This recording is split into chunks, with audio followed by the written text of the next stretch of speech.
Hello बच्चों, मैं स्मिता बिजलवान स्वागत करती हूँ आपका आईसीटी वर्चुअल क्लासरूम में। आशा करती हूँ आप सभी स्वस्थ होंगे और अच्छे से अपनी पढ़ाई कर रहे होंगे। बच्चों, आज हम पढ़ने जा रहे हैं क्लास 7th की साइंस। और क्लास 7 साइंस में हम कर रहे थे question answers of chapter acid base and salt. तो उन्हीं क्वेश्चन आंसर को आगे हम आज कंटिन्यू करेंगे। अब जैसा कि आप जानते हैं, अपने लास्ट लेक्चर में हमने इसके क्वेश्चन आंसर स्टार्ट कर लिए थे। तो हमने सबसे पहले कुछ एमसीक्यू टाइप क्वेश्चन आंसर्स पढ़ लिए थे, फिर कुछ लॉन्ग आंसर टाइप, कुछ शॉर्ट आंसर टाइप। ठीक है, तो आज हम इन्हीं क्वेश्चन आंसर्स को आगे कंटिन्यू करेंगे और चैप्टर को और अच्छे तरीके से समझने की कोशिश करेंगे क्वेश्चन आंसर के माध्यम से। तो चलिए बच्चों, स्टार्ट करते हैं क्वेश्चन आंसर्स को और बढ़ते हैं स्मार्ट बोर्ड की तरफ।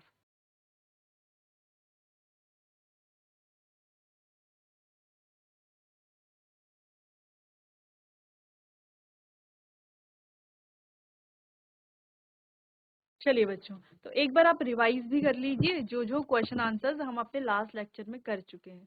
तो चलो, तो यहाँ पर कुछ क्वेश्चन आंसर हैं जो एसिड से रिलेटेड हैं।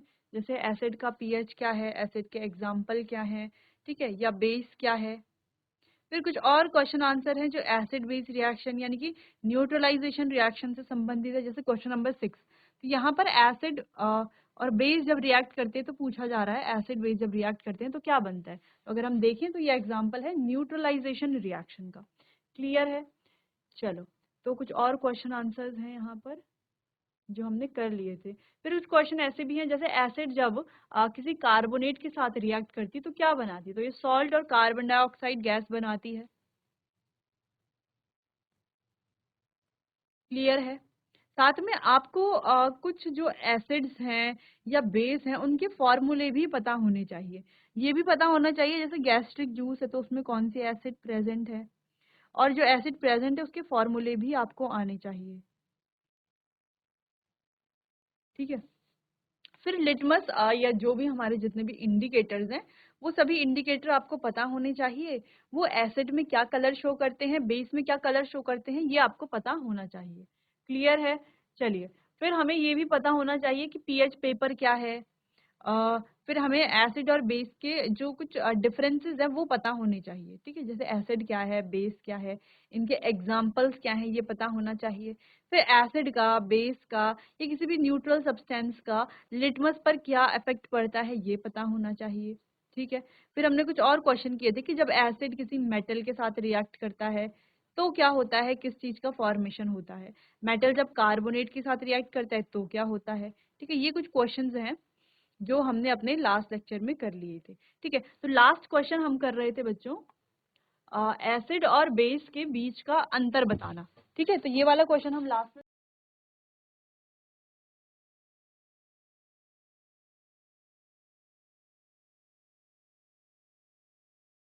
तो यहाँ पर आएगा बेस। ठीक है, या हम लिख सकते हैं क्षार। तो यहाँ पर डिफरेंसेस हैं एसिड और बेस के बीच में। अब एसिड यानी कि अम्ल, इनका स्वाद कैसा होता है, खट्टा होता है यानी कि बिटर टेस्ट। वहीं क्षार की बात करें, सॉरी, क्षार का स्वाद होता है बिटर यानी कि कड़वा, और एसिड का होता है सार यानी कि खट्टा। ठीक है, एसिड की बात करें तो नीले लिटमस को किस में बदल देता है, लाल रंग में। लेकिन जो क्षार है वो नीले लिटमस को कोई नहीं बदलता है, किसी में चेंज नहीं करता। नीला लिटमस जो है यहाँ पर नीला ही रहता है। ठीक है, नीले को ये बदल देता है, नीले को किसमें, लाल में। ठीक है, ये नीले को नीले में ही रहने देता है। वहीं बात करते हैं लाल लिटमस की, तो जो एसिड है वो लाल लिटमस को लाल ही रहने देता है, और जो बेस है वो लाल लिटमस को कर देता है नीला। ठीक है, चलो, इसके अलावा और एग्जाम्पल है, जैसे अम्ल हल्दी का रंग नहीं बदलते और क्षार हल्दी के रंग को लाल कर देते हैं। क्लियर है? चल, अच्छा, ये कुछ डिफरेंसेस तो हैं ही। इसके अलावा आप और भी लिख सकते हो, जैसे एसिड क्या करते हैं, H पॉजिटिव आयंस रिलीज करते हैं जब इन्हें पानी में डिसॉल्व किया जाता है। वैसे ही क्षार क्या करते हैं, OH नेगेटिव आयंस रिलीज करते हैं जब इन्हें पानी में डिसॉल्व किया जाता है। क्लियर है इतना? अच्छा, इसके साथ साथ आपको कुछ एग्जाम्पल भी लिखने चाहिए, तो आप यहाँ पर एग्जाम्पल भी लिख सकते हो। जैसे एग्जाम्पल क्या क्या हो सकते हैं, एसिड के एग्जाम्पल आप लिख सकते हो, एसिटिक एसिड, सिट्रिक एसिड,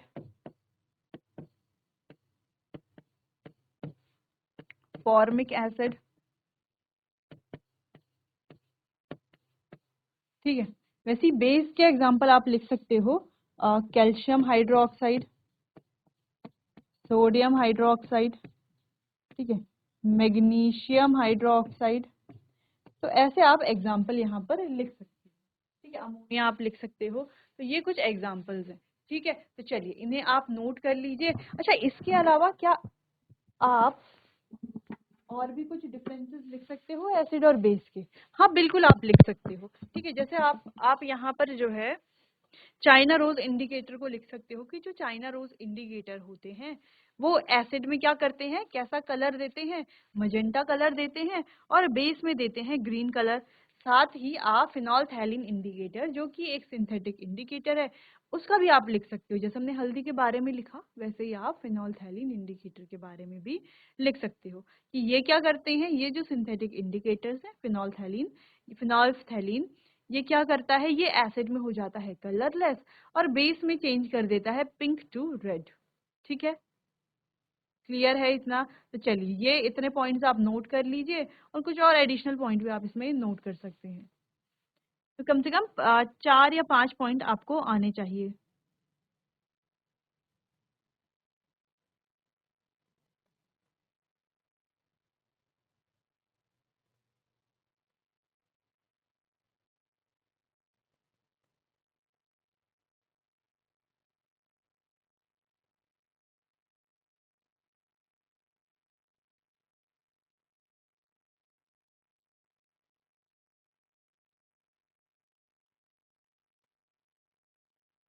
चलिए आगे बढ़ते हैं अगले क्वेश्चन की तरफ। तो अगला क्वेश्चन है, अमोनिया कई घरेलू उत्पादों में पाया जाता है। बिल्कुल पाया जाता है। किसमें पाया जाता है अमोनिया? हमने चैप्टर में पढ़ा था, अमोनिया पाया जाता है विंडो क्लीनर्स में, ठीक है, जिनसे हम क्या करते हैं, खिड़कियां साफ करते हैं उनमें। तो ये क्या करता है, लाल को नीला कर देता है। लाल यानी कि रेड लिटमस को क्या करता है, ये सिंपली रेड लिटमस को ब्लू कर दे रहा है, ठीक है। रेड लिटमस को ब्लू कर दे रहा है, रेड टू ब्लू। यानी कि ये प्रॉपर्टी कौन शो करता है, रेड टू ब्लू करने वाली ये प्रॉपर्टी शो करता है बच्चों बेस, ठीक है। तो अगर हमें बताना है यहाँ पर कि इसकी प्रकृति क्या है, इसके नेचर के बारे में बताना है, तो सिंपल सा जो हमारा आंसर है वो हो जाएगा बेसिक नेचर, या हम लिख सकते हैं क्षारीय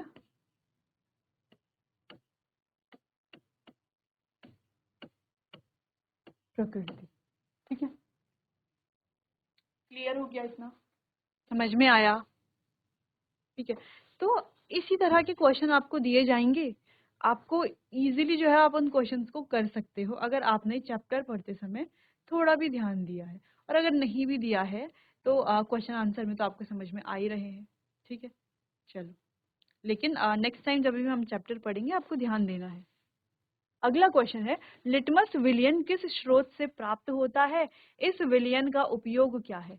तो लिटमस बच्चों हमें लाइकेन से मिलता है और इसका जो उपयोग है, तो इसका उपयोग बहुत ही सिंपल है। ये क्या करता है, हमें किसी भी पदार्थ के अम्लीय, क्षारीय या उदासीन प्रकृति के बारे में बताता है। कैसे बताता है? अपने रंग में परिवर्तन करके बताता है। कैसे परिवर्तन करता है? लिटमस क्या करता है, किसी एसिड में क्या हो जाता है, एसिड में बच्चों ये नीले से लाल हो जाता है और किसी बेस में ये लाल से नीला हो जाता है, ठीक है। चलिए क्लियर है इतना?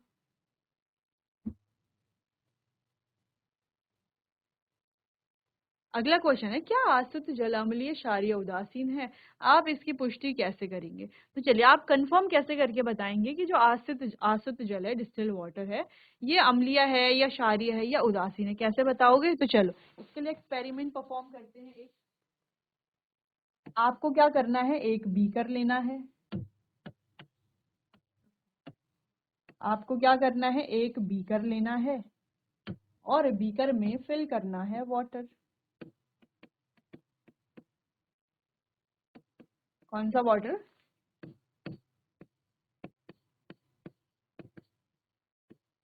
डिस्टिल्ड वाटर, ठीक है, आश्रित जल फिल आपको करना है। और आपको यहाँ पर लगा देने हैं दोनों लिटमस पेपर।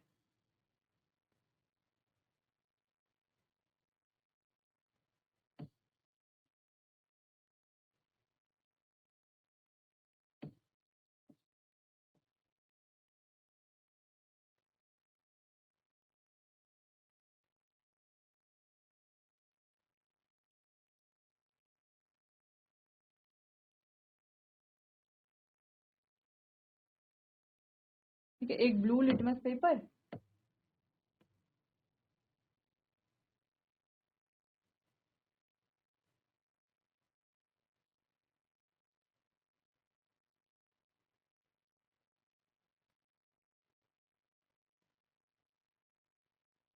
ठीक है, एक ब्लू लिटमस पेपर और एक आपको लगा देना है यहाँ पर रेड लिटमस पेपर। ठीक है,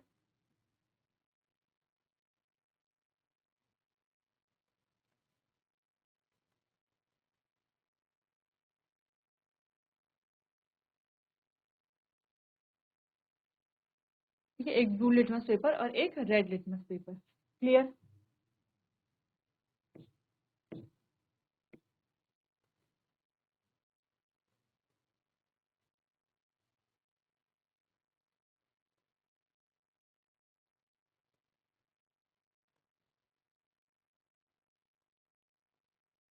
इस तरीके से, ठीक है, क्लियर है? ऐसा सिंपल दोनों लिटमस पेपर आपको लगा देने हैं, ब्लू भी और रेड भी।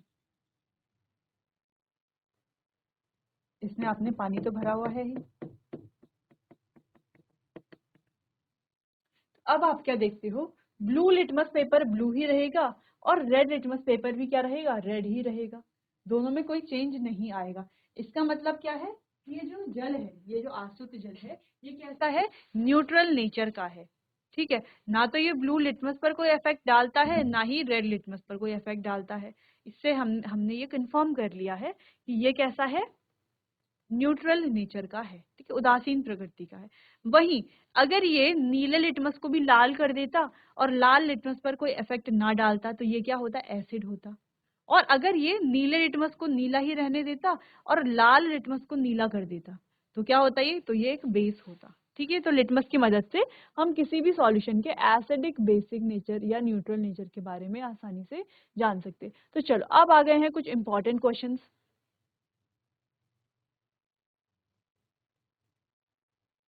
चलो कुछ यहाँ पर है सत्य कथन और असत्य कथन। तो सत्य कथन के लिए आपको सत्य पे टिक करना है और असत्य के लिए असत्य पे टिक करना है। ठीक, तो चलो, नाइट्रिक अम्ल यानी कि नाइट्रिक एसिड लाल लिटमस को नीला कर देता है।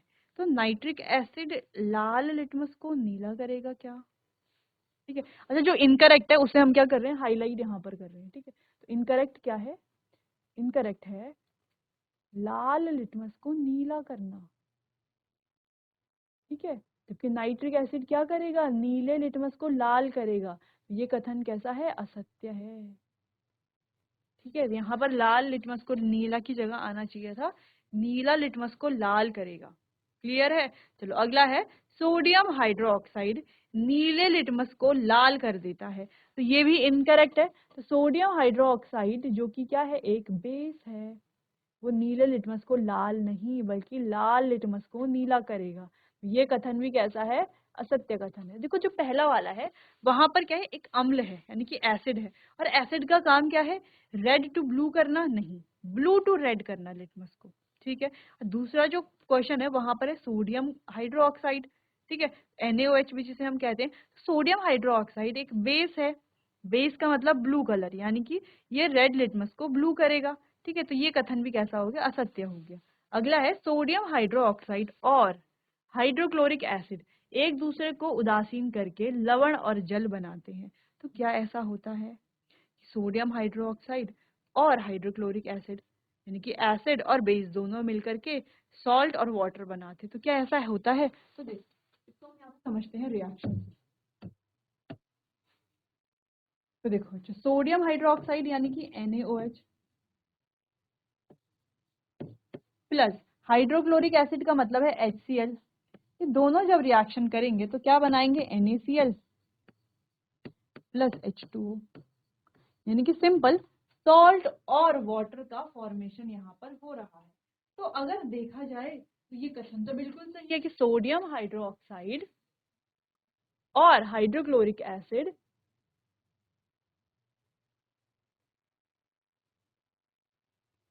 एक दूसरे के साथ मिल करके बना रहे हैं लवण और जल। ठीक है, लवण यानी कि सॉल्ट NaCl सोडियम क्लोराइड और जल यानी कि वाटर H2O। ठीक है, चलो सूचक, अगला क्वेश्चन है सूचक वह पदार्थ है जो अम्लीय और क्षारीय विलयनों में भिन्न भिन्न रंग दर्शाता है। ठीक है, तो क्या ये सही बात है? सूचक यानी कि इंडिकेटर ऐसे सब्सटेंस है जो एसिड और बेसिक सॉल्यूशन में डिफरेंट कलर शो करते हैं। तो क्या ऐसा है? तो हाँ बिल्कुल ऐसा है,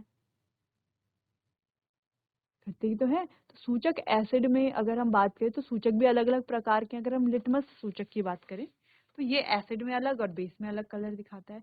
वैसे ही जो अलग अलग इंडिकेटर्स हैं वो अलग अलग सॉल्यूशन में, एसिडिक और बेसिक सॉल्यूशन में अलग अलग कलर शो करते हैं। क्लियर है? अगला क्वेश्चन है दांतों का क्षय क्षार की उपस्थिति के कारण होता है। ठीक है, तो दांतों का क्षय क्षार की उपस्थिति के कारण होता है या एसिड की उपस्थिति का कारण होता है? सोचिए जरा इस क्वेश्चन को कि ये सत्य है या असत्य है।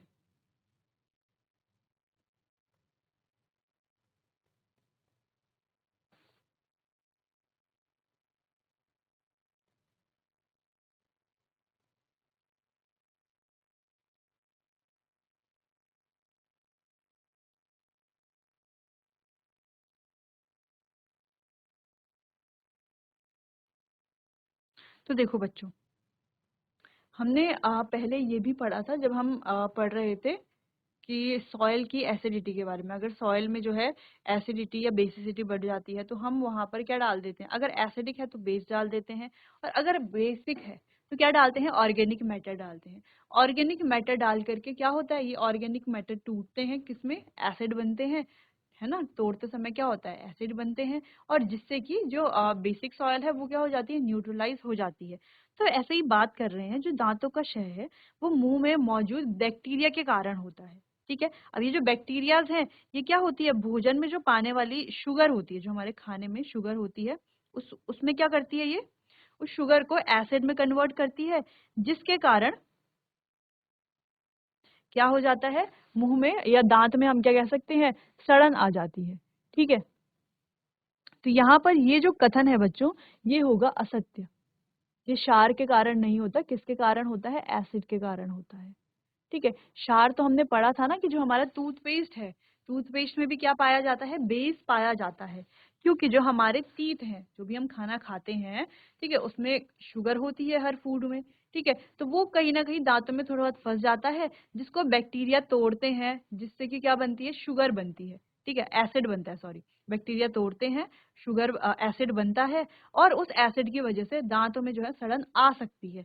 लेकिन हम क्या करते हैं? अपने दांतों को किससे ब्रश कर लेते हैं? किसी बेस से, बेसिक टूथपेस्ट से ब्रश करते हैं। तो जब हम अपने दांतों को किसी बेसिक टूथपेस्ट से ब्रश करते हैं तो एसिड और बेस का इफेक्ट न्यूट्रलाइज हो जाएगा और दांत सेफ रहेंगे, सुरक्षित रहेंगे। तो हमें दिन में 2 बार, यानी कि एक दिन में 2 बार तो ब्रश करना ही चाहिए, है ना? एक बार सुबह, एक बार शाम को। वैसे तो तीनों ही टाइम ब्रश करना चाहिए।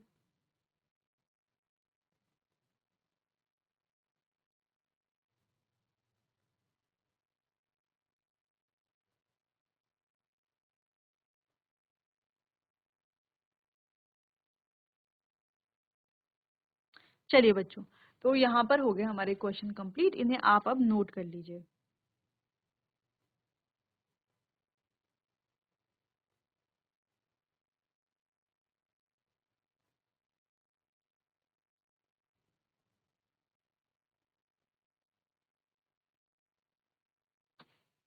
चलो आगे बढ़ते हैं। अगला क्वेश्चन है दोरजी के, अच्छा ये एनसीईआरटी के क्वेश्चन है बच्चों। अगला क्वेश्चन है, दोरजी के रेस्टोरेंट में सॉफ्ट ड्रिंक की कुछ बोतलें हैं, लेकिन दुर्भाग्य से इन पर लेबल नहीं लगे हैं। उन्हें ग्राहकों की मांग पर पेय पदार्थ परोसने पड़ते हैं। एक ग्राहक एसिडिक ड्रिंक चाहता है, दूसरा बेसिक ड्रिंक चाहता है और तीसरा न्यूट्रल ड्रिंक चाहता है। दोरजी कैसे तय करेंगे कि कौन सा पेय परोसा जाए? ठीक है, यानी कि दोरजी की दुकान है, यानी कि रेस्टोरेंट है, वहाँ कई सारे ग्राहक आए हुए हैं। एक को एसिडिक ड्रिंक चाहिए, एक को बेसिक चाहिए, एक को न्यूट्रल चाहिए। ठीक है, तीनों को अलग अलग ड्रिंक चाहिए। लेकिन दोरजी ऐसा ड्रिंक जो है उन्हें तुरंत नहीं दे पा रहे हैं, क्योंकि जो ड्रिंक्स है उन पर लेबल नहीं लगा हुआ है। तो कैसे दोरजी जो है इनको बताएंगे, या कैसे जो है तीनों ड्रिंक्स में डिफरेंशिएट करेंगे कि कौन सा एसिडिक है, कौन सा बेसिक है? तो देखो, यहाँ पर दोरजी जो है लिटमस पत्र का उपयोग कर सकते हैं। दोरजी को क्या करना होगा, तीनों ड्रिंक्स में से क्या क्या करना है, थोड़ा थोड़ा एक बीकर में या किसी भी कंटेनर में थोड़ा थोड़ा सैंपल डालना है, और उसमें जो है दोनों लिटमस पेपर को डाल देना है, ब्लू और रेड। फिर दोरजी को चेक करना है कि अगर कोई ड्रिंक ऐसी है जो लिटमस को रेड कर रही है, तो वो होगी बेसिक ड्रिंक, वो होगी एसिडिक ड्रिंक। जो ड्रिंक ऐसी है जो लिटमस को ब्लू कर रही है, वो होगी बेसिक ड्रिंक। और जो ड्रिंक ऐसी है जो रेड और ब्लू दोनों लिटमस पर कोई भी इफेक्ट नहीं डाल रही, उन्हें बिल्कुल भी चेंज नहीं कर रही, वो ड्रिंक होगी हमारी न्यूट्रल ड्रिंक। ठीक है, तो इस तरीके से डिफरेंशिएट करके वो क्या कर सकते हैं, ड्रिंक को दे सकते हैं। क्लियर है? दूसरा, ये स्वाद लेकर के भी देखो, ड्रिंक्स हैं तीनों, यानी कि उन्हें पिया जा सकता है, ईटेबल है। ठीक है, यानी कि पिया जा सकता है उन्हें। क्लियर है? ठीक है, तो वो क्या कर सकते हैं, अगर किसी ड्रिंक का स्वाद उन्हें खट्टा लगता है तो वो एसिडिक, जिसका स्वाद कड़वा है वो बेसिक, और जिसका कोई स्वाद ही नहीं वो कैसा होगा, उदासीन होगा। ठीक है, तो चखने से वो बता सकते हैं, चख करके उसको बता सकते हैं। दूसरा, लिटमस की मदद से वो बता सकते हैं। क्लियर है? चलिए, तो इसे रीड कर लेते हैं। दोरजी शीतल पेय की बोतलों से कुछ बूंदे चख सकते हैं। अम्लीय घोल का स्वाद खट्टा होगा, क्षारीय घोल का स्वाद कड़वा होगा और उदासीन घोल का कोई स्वाद नहीं होता। चखने के साथ साथ दोरजी शीतल पेय की प्रकृति की जांच के लिए लिटमस पत्र का उपयोग भी कर सकते हैं। अम्लीय घोल की जांच के लिए उन्हें नीले लिटमस पत्र का उपयोग करना चाहिए। दोरजी को नीले लिटमस पत्र पर घोल की एक बूंद डालनी है। यदि यह लाल हो जाता है तो घोल अम्लीय प्रकृति का है, लाल नहीं होता तो उदासीन हो सकता है या न्यूट्रल सॉरी, या तो न्यूट्रल हो सकता है या बेसिक हो सकता है। ठीक है, इसी प्रकार वह क्षारीय विलयन की जांच के लिए भी लाल लिटमस पत्र लेंगे, उस पर एक बूंद डालेंगे। अगर ये लाल लिटमस नीला हो जाता है तो विलयन क्षारीय है, अगर नीला नहीं होता तो ये या तो ये एसिडिक है या न्यूट्रल है। ठीक है, क्लियर? समझ में आया कैसे तीनों जो बॉटल्स हैं, तीनों सॉफ्ट ड्रिंक है, उनकी ये जांच करेंगे, कैसे बताएंगे कि कौन से नेचर का ड्रिंक कौन सा वाला है। क्लियर है? तो चलो, ये तो काफी इजी क्वेश्चन भी था, देख लीजिए इसे आप एक बार।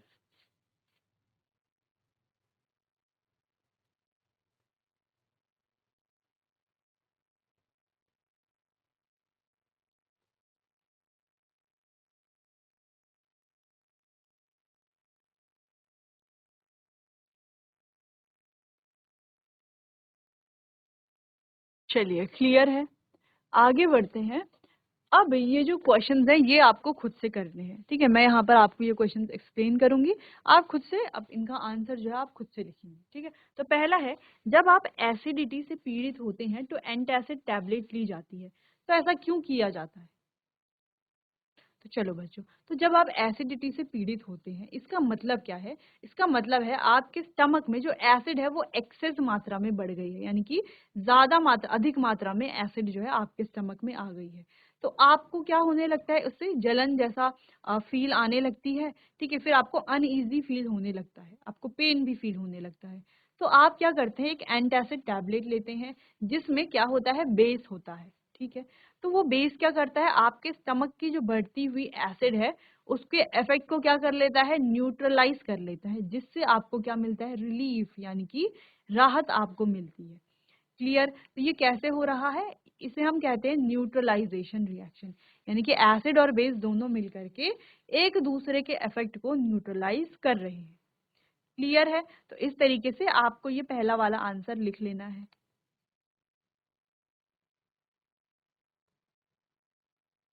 दूसरा है, जब चींटी काटती है तो त्वचा पर कैलामाइन का घोल लगाया जाता है, तो ऐसा क्यों होता है? तो देखो बच्चों, जब चींटी काटती है, अब हमारे हाथ पर काटे या बॉडी के कहीं पर भी चींटी अगर काटती है, ठीक है, तो वहां पर क्या होता है, चींटी क्या करती है बच्चों, हमारे स्टमक में या हमारे मतलब जिस भी बॉडी पार्ट पर वो काटेगी, वहां पर वो फॉर्मिक एसिड इंजेक्ट करती है, ठीक है। अब इस फॉर्मिक एसिड इंजेक्ट करने की वजह से क्या होता है, हमारे हाथ में जो है एक बर्निंग पेन हमें होने लगता है, या हाथ में या जहां पर भी वो काटती है बर्निंग पेन होने लगता है, ऐसा लगता है सुइयां चुभ रही है ना, इस तरीके से जो है पेन हमें महसूस होने लगता है। तो हमें क्या करना है, अब चींटी ने तो क्या कर लिया है, फॉर्मिक एसिड इंजेक्ट कर लिया है, अब हमें यहाँ पर कोई बेस लगाना पड़ेगा जिससे एसिड और बेस दोनों क्या हो जाए, न्यूट्रलाइज हो जाए, और जो हमें पेन हो रहा है वो ना हो, हमें रिलीफ मिल सके। तो हम क्या करते हैं, वहां पर डाल देते हैं कैलामाइन, कैलामाइन का घोल डाल देते हैं, ठीक है। कैलामाइन जो बेसिक नेचर का है, ठीक है, जहां पर फॉर्मिक एसिड इंजेक्ट किया हुआ है चींटी ने, वहां पर हम कैलामाइन का घोल लगा लेंगे, और ये क्या करेगा, ये जो बेस है ये एसिड के इफेक्ट को न्यूट्रलाइज कर लेगा, ठीक है। और जो हमारे हाथ में या जिस भी बॉडी पार्ट में चींटी ने काटा है, वहां पर जो हमें पेन हो रहा था, बर्निंग पेन हो रहा था, वो अब ठीक हो जाएगा। क्लियर है? चलो, अगला है,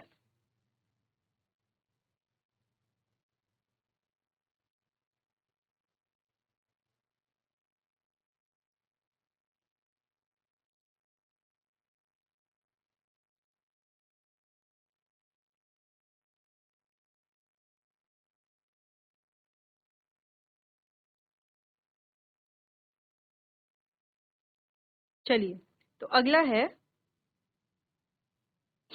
कारखानों से निकलने वाले अपशिष्ट जो वेस्ट वाटर है को जल निकायों में डालने से पहले उसे निष्क्रिय कर दिया जाता है। तो ऐसा क्यों किया जाता है? तो देखो बच्चों, जो कारखाने हैं, फैक्ट्रीज हैं, उनसे जितना भी वेस्ट निकलता है ज्यादातर एसिडिक नेचर का होता है, ठीक है। तो अगर इसे जो है डायरेक्टली हम क्या करते हैं, किसी भी वाटर बॉडी में डाल देते हैं, तो ये एसिडिक नेचर का है, पानी में डालेंगे तो पानी को भी क्या कर देगा, एसिडिक बना देगा। तो जिस भी वाटर बॉडी, जैसे तालाब है या नदी है, ठीक है, समुद्र है, जहां भी हम इसे डालते हैं, तो ये क्या करेगा, उसे भी, उस वाटर बॉडी को एसिडिक बना देगा, और वहां पर रहने वाले जो जीव हैं, जो ऑर्गेनिज्म हैं, जो प्लांट्स हैं, उन्हें भी नुकसान पहुंचेगा। और उन वाटर बॉडीज के आसपास के जो गांव हैं, जो एरियाज हैं, जहाँ की वाटर सप्लाई के लिए वो सिर्फ उसी वाटर बॉडी पर डिपेंडेंट है, वहां लोगों के लिए जो वाटर जा रहा है या जो लोग उस वाटर को ले जा रहे हैं, उनके उन पर भी क्या हो सकती है, बहुत सारी बीमारियां हो सकती हैं, ठीक है। और पानी में जो ऑर्गेनिज्म रह रहे हैं, वो उनकी तो मृत्यु तक हो सकती है। तो इतना ज्यादा हार्मफुल ये वेस्ट होता है। तो क्या किया जाता है, ये जो वेस्ट निकल रहा है, पहले इसे क्या किया जाता है, ट्रीट किया जाता है। अगर ये ज्यादा एसिडिक नेचर का है, तो बेस डाल करके इसके जो दोनों का जो इफेक्ट है उसे न्यूट्रलाइज कर दिया जाता है, और अगर ज्यादा बेसिक है तो एसिड डाल करके इसे क्या कर लिया जाता है, न्यूट्रलाइज कर लिया जाता है। फिर इसे जो है हम किसी भी वाटर बॉडी में छोड़ देते हैं, ठीक है। समझ में आया? चलो, तो इनका आंसर जो है वो आपको खुद से लिखना है, ठीक है।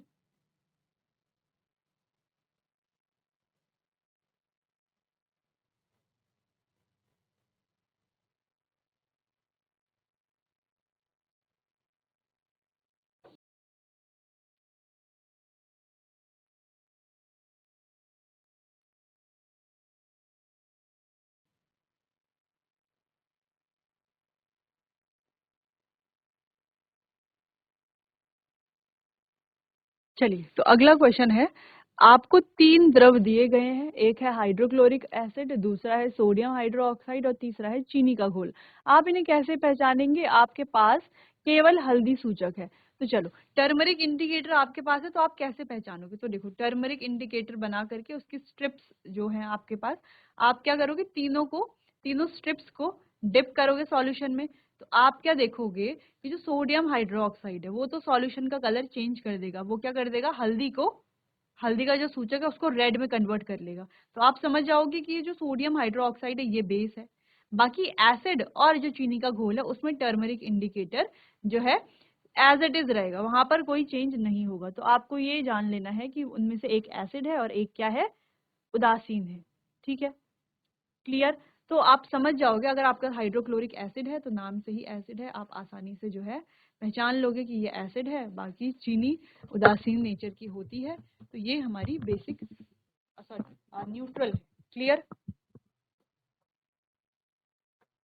तो इस क्वेश्चन को आप एक बार खुद से करेंगे, ठीक है, जितना भी आपको समझ आया है, जो भी हमने अभी चैप्टर पढ़ा है उसके अकॉर्डिंग आपको खुद से ये क्वेश्चन एक बार करना है।